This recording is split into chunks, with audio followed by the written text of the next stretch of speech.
ختنہ کرنا سرکمسیشن، زیر ناف بال صاف کرنا، ناخن کاٹنا، بغل کے بال صاف کرنا اور مونچھیں کترانا سنت ہے۔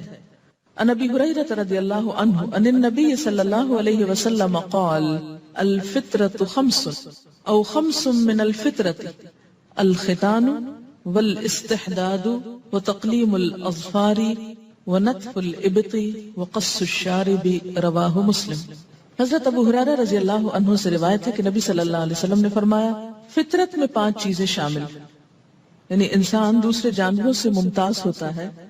نمبر 1 ختنہ کرنا، نمبر 2 زیر ناف بال صاف کرنا، نمبر 3 ناخن کاٹنا، نمبر 4 بغل کے بال صاف کرنا اور نمبر 5 مونچھیں کتروانا۔ اسے مسلم نے روایت کیا ہے۔ مسلمان مردوں اور عورتوں کو 40 دن سے زیادہ ناخن بڑھانا منع ہے۔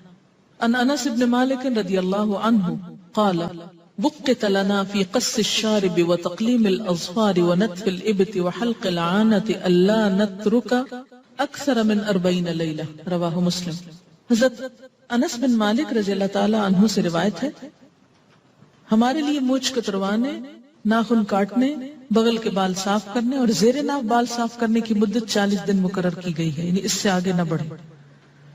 اسے مسلم نے روایت۔ اس کا یہ مطلب نہیں کہ اتنے دن انتظار کریں، اس کا مطلب یہ ہے کہ اس سے آگے نہیں جانا چاہیے۔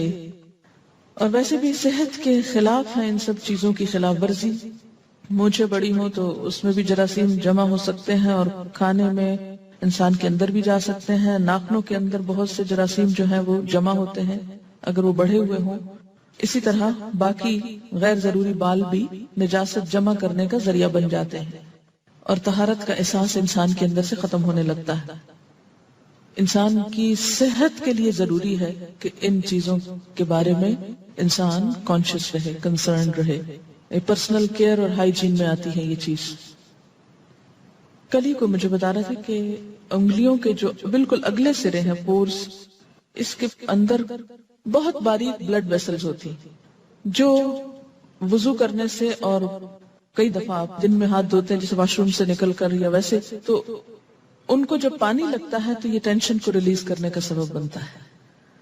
اور اگر آپ بہت ناخن بڑھا دیتے ہیں تو ظاہر ہے کہ ان تک پانی پہنچنا بھی پھر اتنا آسان نہیں رہتا اور اس اعتبار سے بھی وہ سرکولیشن پہ فرق پڑتا ہے۔ رسول اکرم صلی اللہ علیہ وسلم نے داڑھی رکھنے اور مونچھیں صاف کرنے کا حکم دیا ہے۔ عن ابن عمر رضی اللہ عنہما قال قال رسول اللہ صلی اللہ علیہ وسلم خالف المشرکین احف الشوارب و اوف اللحى رواہ مسلم۔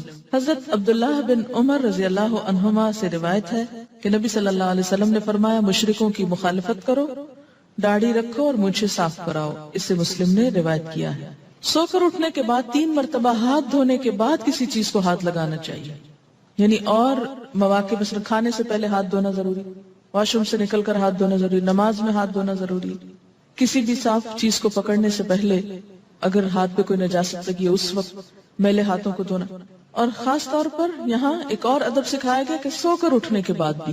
عن ابی ہریرہ رضی اللہ عنہ ان النبی صلی اللہ علیہ وسلم قال اذا استيقظ احدكم من نومه فلا يغمس يده في الاناء حتى يغسلها 3 فانه لا يدري اين باتت يده رواہ مسلم۔ حضرت ابو ہریرہ رضی اللہ عنہ سے روایت ہے کہ نبی اکرم صلی اللہ علیہ وسلم نے فرمایا کہ آدمی سو کر اٹھے تو جب تک اپنے ہاتھ 3 مرتبہ نہ دھو لے برتن میں نہ ڈالے، کیونکہ معلوم نہیں رات اس کا ہاتھ کس کس جگہ لگتا رہا۔ اسے مسلم نے روایت کیا ہے۔